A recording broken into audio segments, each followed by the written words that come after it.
Kasus dugaan tindak pidana pencucian uang yang menjerat mantan Jampitsus Kejagung, Febri Adriansyah, terus berkembang. Kejaksaan Agung menggeledah 4 perusahaan milik tersangka Don Rito yang diduga digunakan sebagai sarana pencucian uang.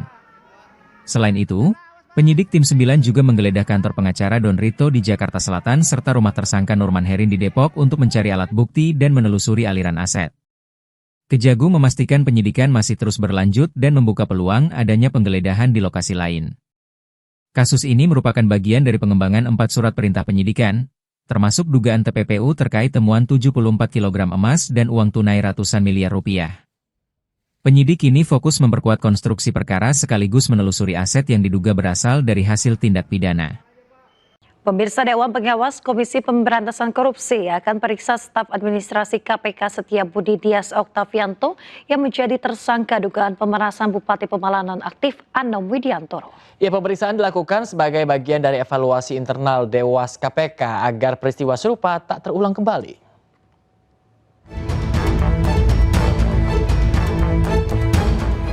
Dewan Pengawas KPK akan memeriksa anggota Polri yang berdinas di KPK sebagai staf administrasi lembaga Setiabudi Dias Oktavianto yang menjadi tersangka kasus dugaan pemerasan. Ketua Dewan Pengawas KPK Gus Rizal menyatakan pihaknya akan memproses Dias sesuai ketentuan yang berlaku, sekaligus sebagai bahan evaluasi di internal KPK agar peristiwa serupa tak terulang kembali. Tentu kita akan memproses sesuai dengan ketentuan yang berlaku. Apakah masuk ke dalam kode etik? Masalahnya sekarang status yang bersangkutan adalah anggota Polri, sehingga kita perlu hati-hati terhadap laporan tersebut. Apakah dikembalikan kepada kepolisian sehingga Dewas tidak berhak melakukan pemeriksaan, akan tetapi kita melakukan pemeriksaan untuk evaluasi sehingga jangan sampai terjadi lagi untuk yang akan datang. Sebelumnya KPK menetapkan 4 tersangka terkait kasus dugaan pemerasan di lingkungan pemerintah Kabupaten Pemalang, Jawa Tengah. Para tersangka sudah dilakukan penahanan untuk 20 hari ke depan di Rumah Tahanan Negara Gedung Merah Putih KPK. Dari Jakarta, Tim Liputan iNews melaporkan.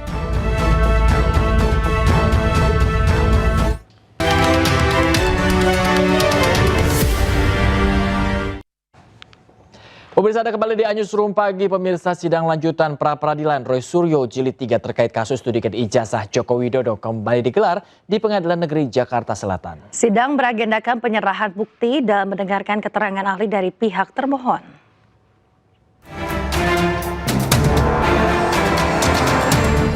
Sidang pra-peradilan kasus ijazah Jokowi digelar di Pengadilan Negeri Jakarta Selatan dengan dipimpin Hakim Tunggal Pra-Peradilan I. Ketut Darpawan. Sekaligus dihadiri Roy Suryo serta tim pengacaranya, hadir juga Bitkum Polda Metro Jaya sebagai pihak termohon. Sidang kali ini mengagendakan penyerahan bukti dan mendengarkan keterangan ahli dari pihak termohon. Selain itu, di persidangan juga dihadirkan Henry Jayadi, dosen Fakultas Hukum Universitas Kristen Indonesia. Dalam sidang, saksi ahli menyebut ganti rugi tidak bisa diajukan secara subjektif. Jadi memang dalam hukum acara pidana, Undang-Undang 20 tahun 2005 tentang KUHP itu, salah satu syarat untuk diajukannya pra-peradilan yang berkaitan dengan gugatan atau tuntutan ganti kerugian, tuntutan saya katakan, itu dasarnya di 173 ayat 1. Nah, salah satunya adalah apakah si tersangka, terdakwa atau terpidana ini gitu kan, dirugikan atas perbuatan hukum berupa penahanan atau penangkapan yang tidak sah berdasarkan undang-undang. Yang kedua, berdasarkan personalnya, artinya orangnya bukan dia. Yang ketiga, berdasarkan hukum. Jadi itu yang menjadi alasan sebetulnya secara normatif tentang ganti kerugian itu. Nah, tentang nominalnya itu mengacu ke PP 92 tahun 2015. Jadi itu yang harusnya yang memang yang terjadi pembahasan lah, saya tidak menyatakan perdebatan, pembahasan dalam persidangan tadi. Pak Refli, kata juga Pak Ristan dan juga Pak Gafur, sebenarnya keterangan yang disampaikan oleh beliau itu, meskipun itu saya terus terang ya, karena saya beberapa kali juga menjadi ahli, itu tidak boleh hanya menggunakan asumsi atau ini pendapat saya dan silahkan kalau itu ditentang. Sebaiknya dia benar-benar netral gitu. Tapi kalau kita benar-benar menggunakan pendapat dia, sebenarnya kita sangat diuntungkan. Karena pertama, ya dia mengatakan salah dia sebenarnya. Tadi teman-teman mungkin nggak sampai karena saya ngikuti betul ya. Dia mengatakan minimal itu ketika dia mengucapkan pertama kali sesuai dengan aturan, dia bilang minimal 50 juta, maksimal 100 juta. Salah. Ya, itu ada rekamannya, silakan dilihat.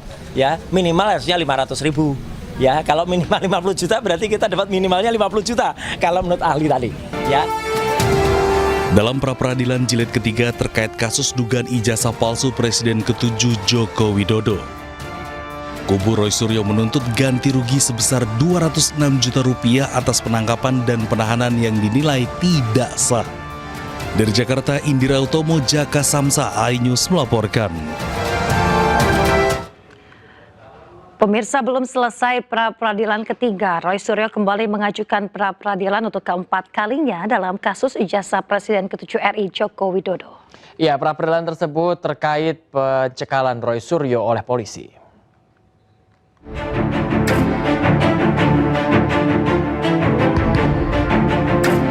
Pakar telematika Roy Suryo kembali mengajukan pra-peradilan untuk keempat kalinya dalam kasus ijazah Presiden ke-7 Republik Indonesia Joko Widodo ke Pengadilan Negeri Jakarta Selatan.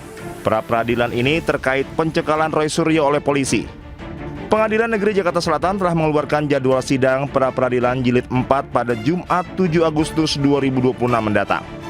Dan yang penting lagi bukan hanya hari Kamis, hari Jumat misalnya. Silakan datang lagi untuk pra-peradilannya keempat. Ya, kita sudah mendaftarkan pra-peradilan keempat dan jadwalnya adalah besok hari Jumat. Ya, kita tunggu jam 9 ya, jam 9 pagi. Jadi itulah pra-peradilan keempat. Tentang apa? Tentang pencekalan. Ya, pencekalan dan ada beberapa ya, gitu. Tapi yang penting tentang pencekalan. Pra-peradilan jilid 4 ini mempersoalkan sejumlah hal, khususnya tentang pencekalan Roy Suryo oleh polisi.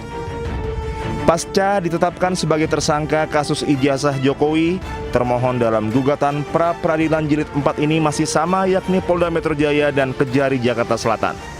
Dari Jakarta, Tim Liputan iNews melaporkan. Pemirsa, Pengadilan Tata Usaha Negara Jakarta menolak seluruh permohonan keberatan yang diajukan Universitas Gadjah Mada terkait keterbukaan informasi ijazah mantan Presiden Joko Widodo. Putusan ini menguatkan penetapan Komisi Informasi Publik yang mewajibkan UGM membuka dokumen akademik Jokowi kepada publik.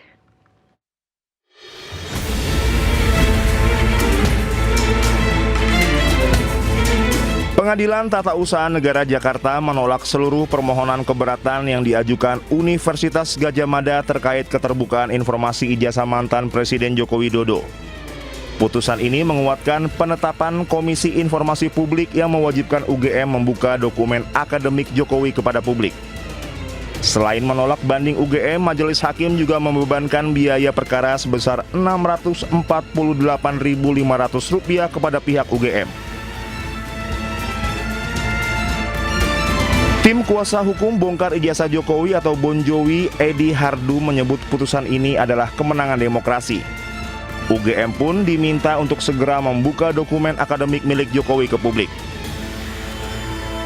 Kemenangan rakyat, kemenangan demokrasi. Salah satu unsur penting dalam demokrasi itu adalah keterbukaan. Keterbukaan itu merupakan hak asasi manusia, hak asasi warga. Ya. Warga ingin tahu seseorang yang diduga ijazahnya palsu atau dokumen terkait untuk kepentingan publik itu diduga tidak beres. Warga ingin tahu benar nggak sih? Kalau warga meminta kepada badan publik negara seperti UGM, itu harus dibuka. UGM tidak bisa menutup atau lembaga publik lainnya tidak bisa menutup.